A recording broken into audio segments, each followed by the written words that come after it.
Revisi Undang-Undang Nomor 34 Tahun 2004 tentang TNI. Dan Prabowo resmi mengesahkan dan menandatangani revisi Undang-Undang TNI. Pemirsa, DPR RI mengesahkan revisi Undang-Undang Nomor 34 Tahun 2004 tentang TNI menjadi undang-undang. Situasi di depan komplek parlemen yang dipadati mahasiswa dan masyarakat sipil yang terang-terangan menolak revisi Undang-Undang TNI.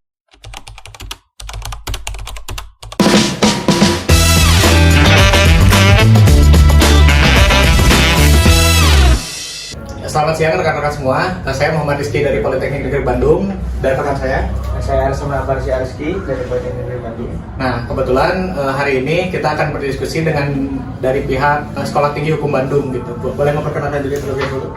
Semuanya, perkenalkan nama aku Al-Hadi. Sekarang aku ada di semester 4 di Sekolah Tinggi Hukum Bandung. Perkenalkan, aku Azmin Rosmi Wijaya. Aku sekarang semester 2 di Sekolah Tinggi Hukum Bandung. Mungkin langsung ke diskusinya aja. Kan yang jadi polemik dari revisi Undang-Undang TNI itu adalah bagaimana proses dari masuk prolegnas sampai ke pengesahannya gitu. Nah, sebenarnya secara substansi hukumnya, sebenarnya kenapa itu bisa menjadi polemik? Pertama mengenai undang-undang. Seperti yang kita tahu di sini kan ada kata rancangan pertama. Nah, rancangan tersebut memang dibuatnya itu oleh siapa kira-kira? Ada yang tahu mungkin sebelumnya? Dari DPR Bersama dengan koalisi masyarakat. Oke, sini aku mau jelasin ya. Kalau untuk perancangan undang-undang tersebut, kita lihat dari Undang-Undang Dasar 1945 pasal 20 ayat 1, di sana mengatakan kekuasaan tertinggi legislasi dipegang oleh DPR. Nah, namun di pasal 2-nya atau ayat 2-nya di sana juga dikatakan bahwa setiap rancangan undang-undang dibahas oleh Dewan Perwakilan Rakyat dan Presiden untuk mendapat persetujuan bersama. Itu artinya di sana juga kan bukan cuma DPR yang membuatkan. Nah, tapi di sini Presiden tidak turun langsung untuk membuat undang-undang tersebut. Kita tahu bahwa Presiden memberi mandat kepada Menteri untuk membuat undang-undang tersebut. Jadi memang ada Menteri yang di bidang perundang-undangannya. Nah, sebelum jauh ke sana, aku pengen jelasin dulu. Kalau rancangan undang-undang ini emang berkaitan sama hukum kan? Sama hukum. Kalau definisi hukum sendiri itu menurut Akang gimana?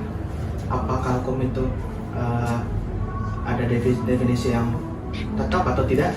Kalau menurut saya emang enggak sih, soalnya pendapat saya mengenai hukum itu merupakan suatu batasan untuk kebebasan seseorang yang dimana melindungi kebebasan orang lain juga. Jadi mereka juga punya kebebasan tapi dibatasi gitu supaya tidak mengganggu kebebasan orang lain menurut saya.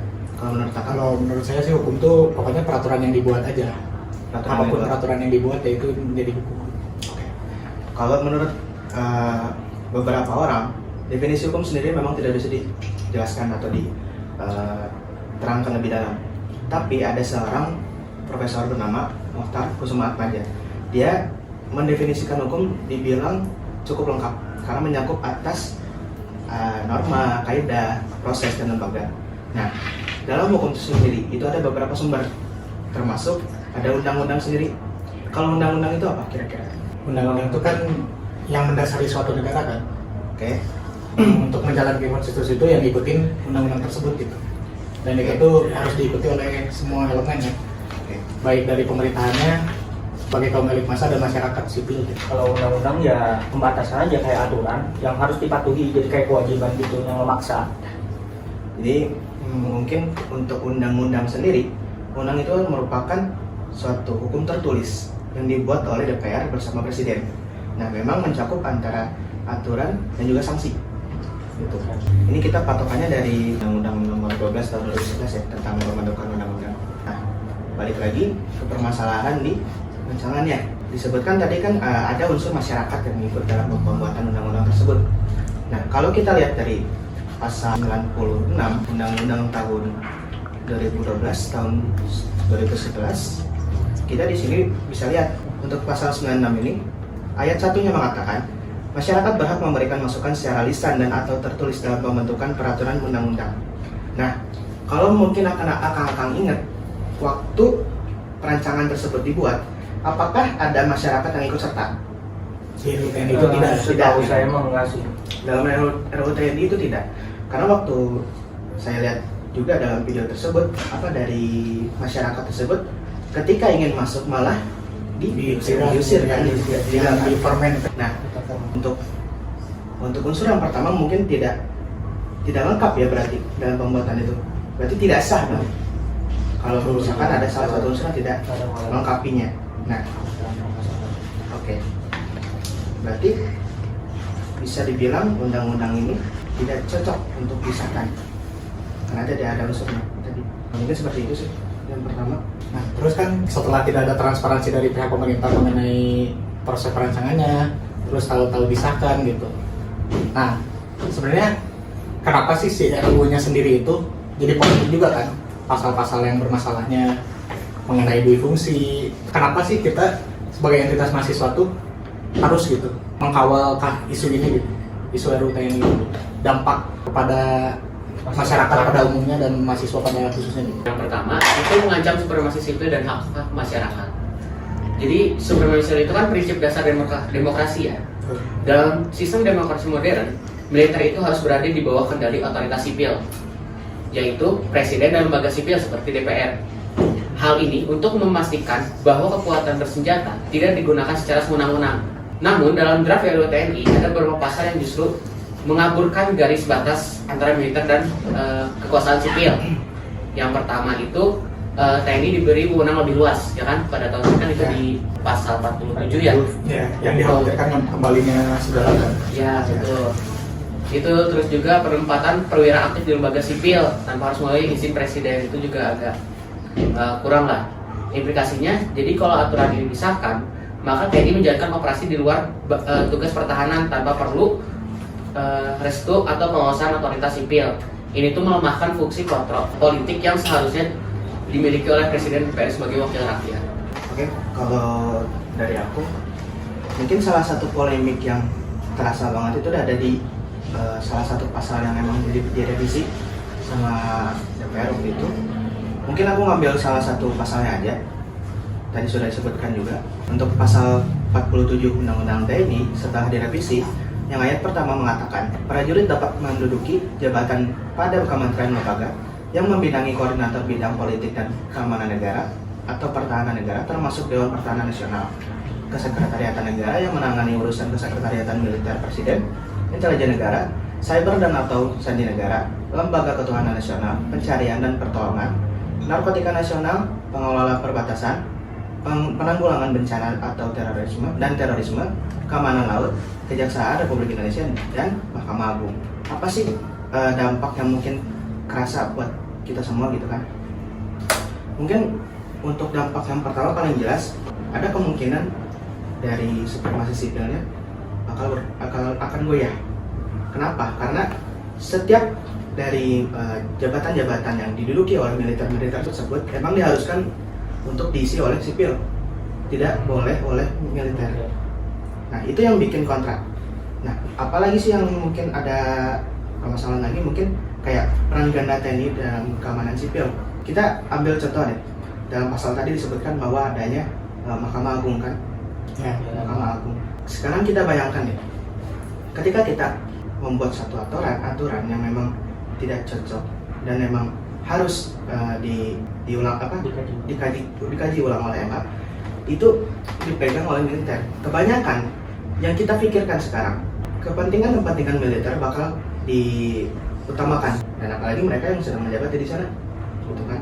Terus yang pastinya ada kurangnya partisipasi publik di sana. Kebanyakan bidang-bidang yang memang tidak boleh diisi oleh militer tersebut, yang harusnya memang dari sama sipil, itu kan mengurangi, mungkin bilang tidak adanya lowongan kerja. Salah satunya tidak ada lowongan kerja karena itu tadi di sistem militer tadi. Mungkin kalau dari keresahan aku sebagai mahasiswa juga gitu ya, mengenai RUU TNI ini tuh, selain ada isu historis juga gitu soal terlalu berkuasanya militer di Indonesia tuh, ada sejarah gelapnya juga gitu kan zaman dulu. Tapi sebenarnya yang paling parah tuh adalah, menurut aku ya, yang paling ditakutkan itu adalah budaya militernya, dimana bisa dibilang takut pemerintahan yang timbul dari hasil ini tuh malah jadi anti kritik gitu. Karena kan biasanya di militer tuh pasti siap laksanakan kan, Satu komando ya. satu komando gitu. Yang dimana berarti kalau misalkan nggak ada sih kayaknya tentara yang ayo kita perang gitu sama siapa gitu. Nah pertanyaan kayak gitu atau kenapa nyerangnya tuh nggak pernah dipertanyakan pasti di militer, di kultur militer itu gitu. Nah takutnya kultur yang dibawa itu sih di dalam pemerintahannya gitu, yang dimana sekarang aja kita buat ngangkat isu, buat ngekawal isu gitu sebagai mahasiswa tuh udah susah, apalagi kalau misalkan sampai ya yang berkuasanya banyaknya militer gitu dengan kultur yang tadi gitu. Iya sih, kita juga sebagai mahasiswa kan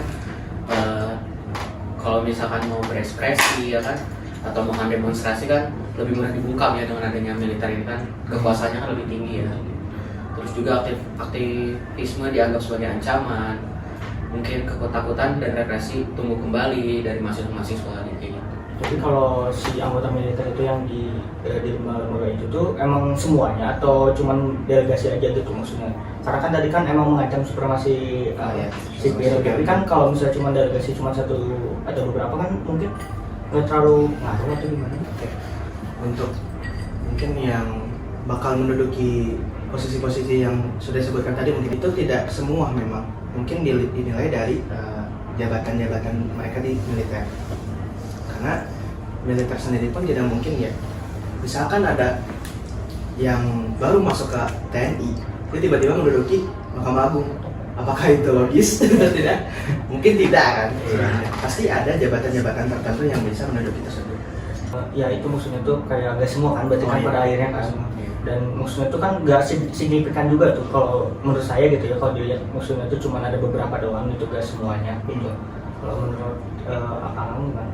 Itu tadi sih sebenarnya memang dari militer sendiri pun memandang jabatan dari internalnya mereka sendiri.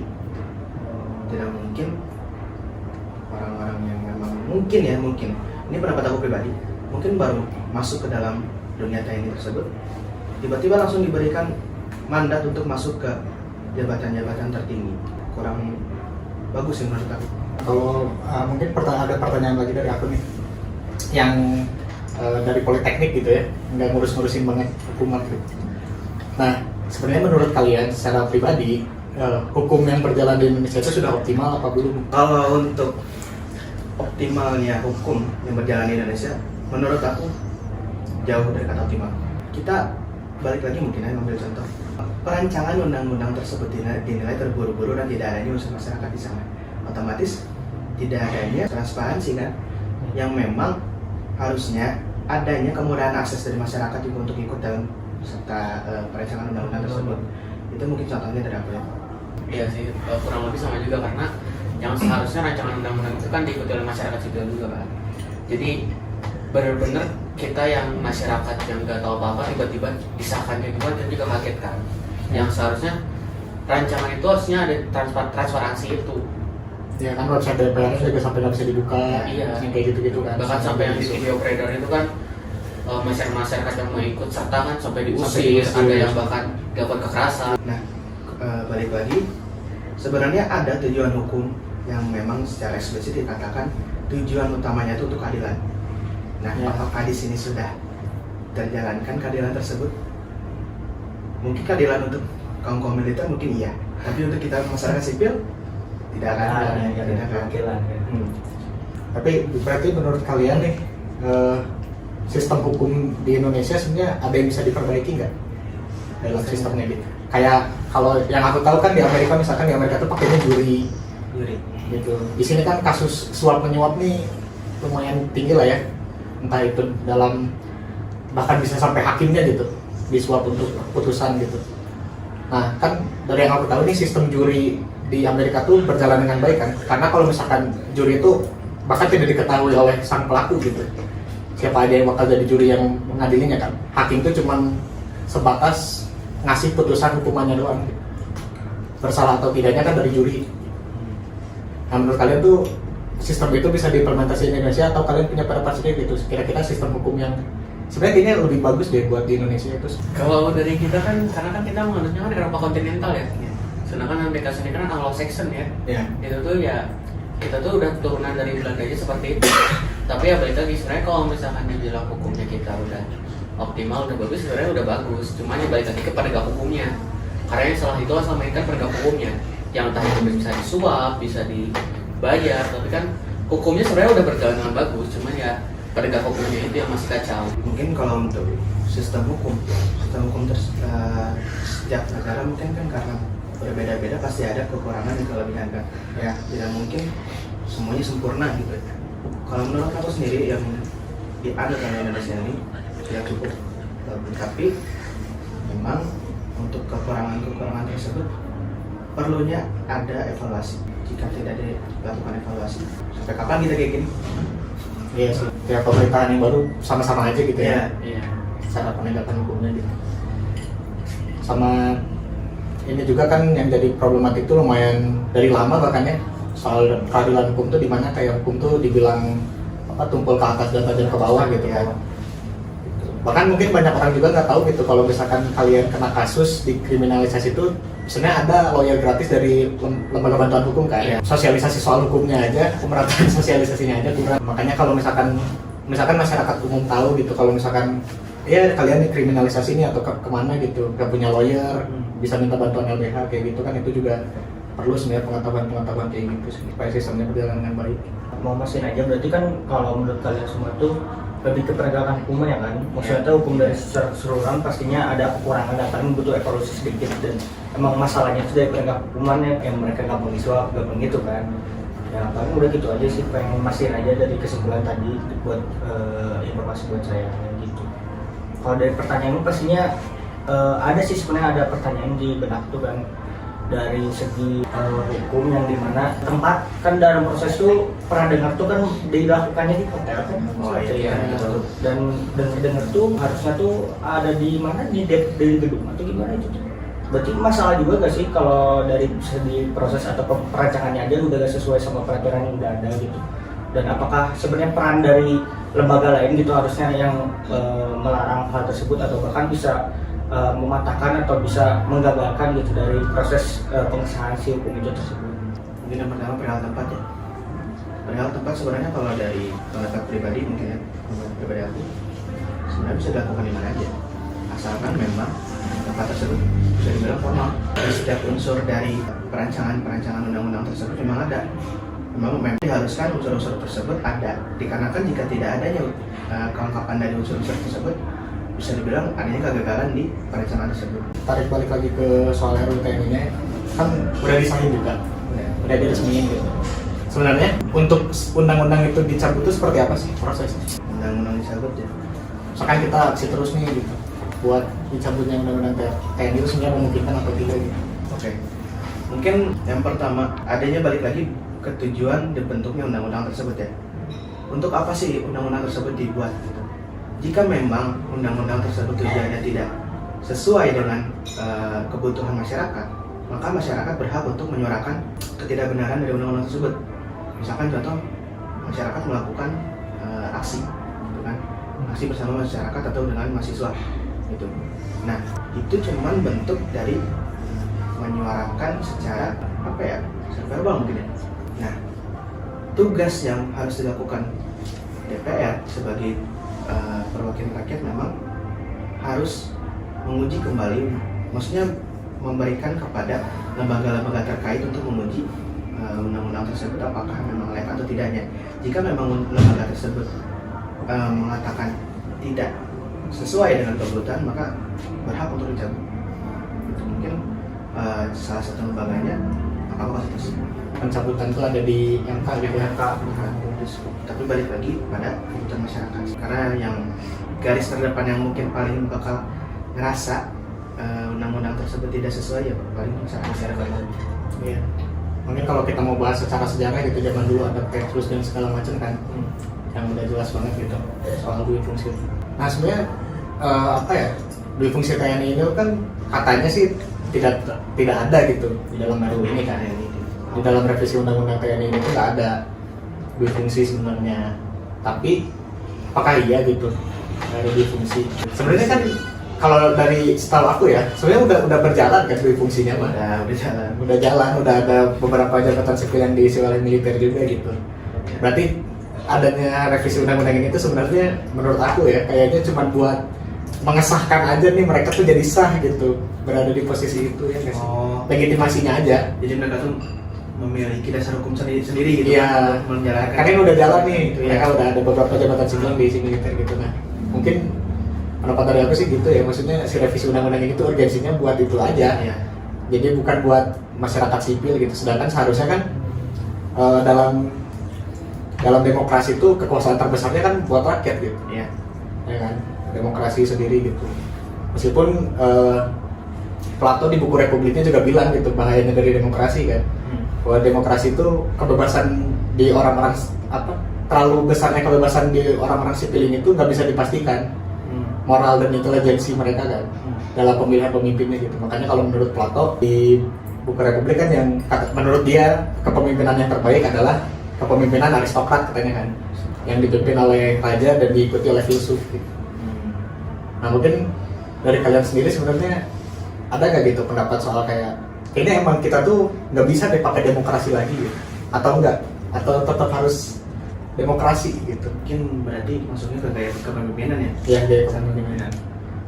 Kalau menurut aku sebenarnya memang sistem demokratis ini, demokrasi ini bisa dibilang yang paling cocok sih kalau buat Indonesia. Tapi secara pelaksanaannya, aku sebenarnya pengen Indonesia itu sistem pemerintahan otoriter. Dari aku pribadi ya, dari aku pribadi ya. Waktu nih kalau aku pribadi nggak tahu kenapa aku memilih otoriter? Karena jika kita memilih salah satu pemimpin yang akan memimpin negara kita dan memang sesuai mungkin secara pengetahuan atau lain-lainnya, dia bisa memimpin dengan baik gitu. Tapi memang PR-nya kita harus nyari yang memang benar-benar berkompetensi. Lebih beresiko kan kalau misalnya Memang kalau resikonya emang jelas banget sih sebenarnya. Iya, karena sebenarnya di demokrasi ini kita udah bagus. Apalagi kalau tadi yang kakak disinggung otoriter, sebenarnya yang takutin itu kan kesewenang-wenangan ya. Iya, yang kita takutin kesewenang-wenangan itu. Cuman Kang Hadi setujunya otoriter kalau bagi saya sih enggak, karena kita tuh bebas gitu buat berpendapat gitu. Apalagi tentang RUU TNI ini kan bisa dibilang kan jauh banget ya dari harapan masyarakat gitu kan, yang benar-benar memperluas TNI lah kasarnya. Satu lagi sih mungkin kenapa aku ngambil sistem pemerintahan otoriter, mungkin aku ngeliat di negara Cina mungkin ya. Ya, Memang bisa dibilang negara Cina salah satu negara paling maju gitu kan dengan sistem pemerintahan kayak gitu. Kenapa mungkin Indonesia nggak kayak gitu juga gitu. Tapi memang nggak akan bisa, mungkin bukan nggak akan bisa, mungkin akan susah sih sebenarnya untuk mengejar ke Cina gitu mungkin. Karena ada beberapa negara pun yang otoriter malah jatuhnya ke arah negatif, malah negaranya kurang berkembang, tidak maju atau lain-lain mungkin gitu. Berarti sebenarnya otoriter itu sistem yang memungkinkan selama kebijakan yang diambilnya Iya. Kebijakan yang diambil dari otoriter tersebut tuh masih pro ke masyarakat sipil gitu. Meskipun kepemimpinannya otoriter. Misalnya Cina terbukti gitu. Ya. Dan Amerika juga terbukti dengan liberalismenya dia juga tidak berjalan dengan baik kan gitu. Malah jadinya terlalu banyak fraksi yang nggak penting gitu kan ya. Yang harus merasa dirinya diadili gitu, merasa dirinya kurang dapat hak kayak kaum LGBT dan segala macam gitu kan. Ya. Tapi Indonesia juga nggak siap sih emang buat buat sistem otoriter atau sistem yang lain. Belum sih. SDM kita belum sampai ke Cina. Susah kalau kita harus nyamain negara Indonesia buat negara lain kan, beda jauh gitu ya kan. Apalagi kalau misalkan benar-benar diterapin di Indonesia otoriter kan kasarnya kan lebih jauh juga ya pemikirannya kan. SDM kita belum sampai banget ke situ. Buat mastiin orang yang dipilih itu secara moral dan intelijensi itu cukup gitu ya. Karena kalau salah jadi fasis nanti. Salah satu keanehan aku soal Indonesia ini tuh ya, kayak kita tuh kepemimpinan sekarang deh, kenapa selalu menekankan pangan gitu, agraris gitu. Padahal jelas-jelas Indonesia negara maritim itu kan lucu ya gitu. Makanya kayak pangan gitu. Dan negaranya sendiri negara maritim. Mungkin gini sih, balik lagi ke SDM ya. Kalau untuk pengelolaan pangan dan agraris itu emang yang ngatur itu emang harus dari SDM-nya. Kalau yang SDM-nya emang nggak memiliki ilmu untuk mengelola tersebut, ya nggak bakal bisa diapa-apain. Malah jadi santapan dari negara-negara lain. Iya. Gitu kan. kerugian yang dirasakan di Indonesia sih sekarang sih. Makanya memang diperlukan untuk apa sih namanya itu? Mungkin pemberian pemahaman terhadap pengetahuan yang harusnya ada untuk Indonesia sih. Begitupun ditarik lagi ke RUU TNI gitu ya, soal kenapa ini jadi polemik kan nggak semua orang juga paham gitu. Ya. Pemerataan soal informasi dan sosialisasi soal hukum juga. Ada pendapat terakhir mungkin sebelum ditutup?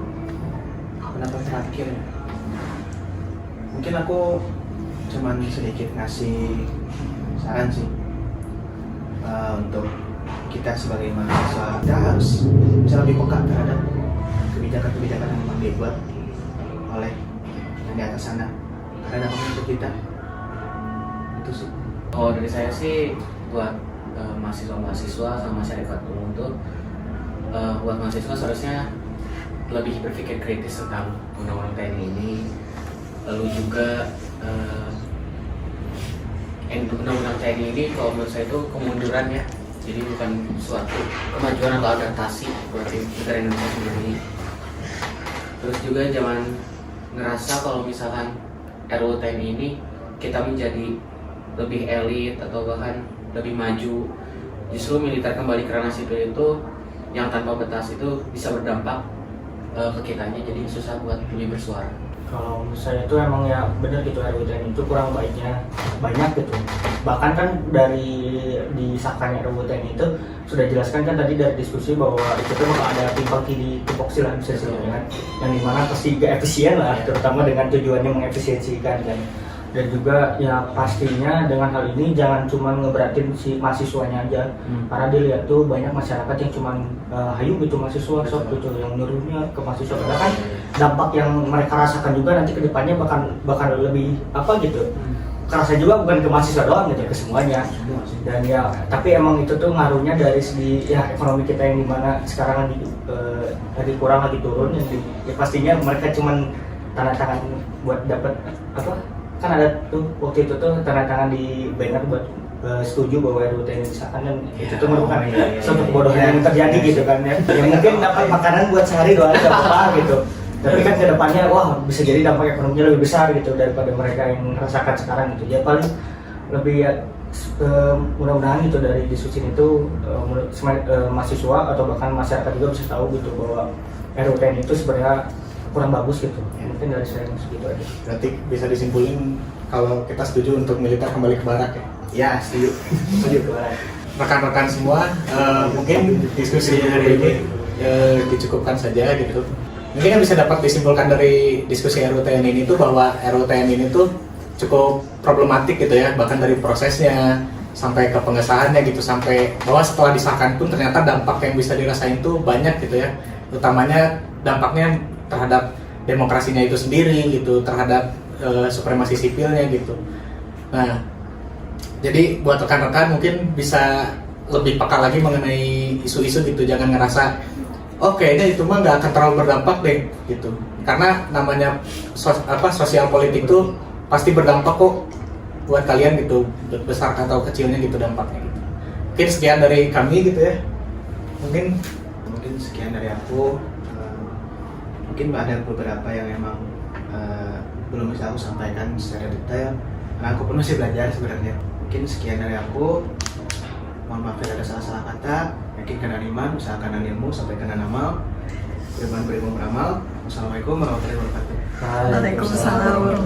Ya mungkin dari saya, mohon maaf kalau misalkan ada kata-kata yang kurang gitu ya dalam diskusi ini, karena saya juga masih belajar semester 2. Makasih juga buat Polban udah ngadain podcast ini. Sekian. Mungkin dari saya mah diskusi ini tuh cuma buat saling-saling pikiran gitu, gak ada bermaksud menghina ataupun menjelek-jelekan instansi ya. Jadi ini tuh merupakan fokusan kita dari kita aja. Mungkin ya dari pemikiran kita masih banyak yang salah dong, dan masih banyak spekulasi, jadi bisa jadi ini mah bukan suatu statement besar gitu. Udah gitu mungkin ya, mohon maaf juga bila ada kesalahan kata-kata. Sekian, terima kasih. Dari aku juga mungkin mohon maaf ya kalau ada salah-salah kata gitu. Terus terima kasih juga pihak dari Sekolah Tinggi Hukum Bandung udah berkesempatan hadir gitu dan menyempatkan diri buat waktunya. Terima kasih banyak. Dan buat yang menonton, terima kasih juga sudah menonton, sudah menyempatkan waktunya juga buat menonton. Terima kasih.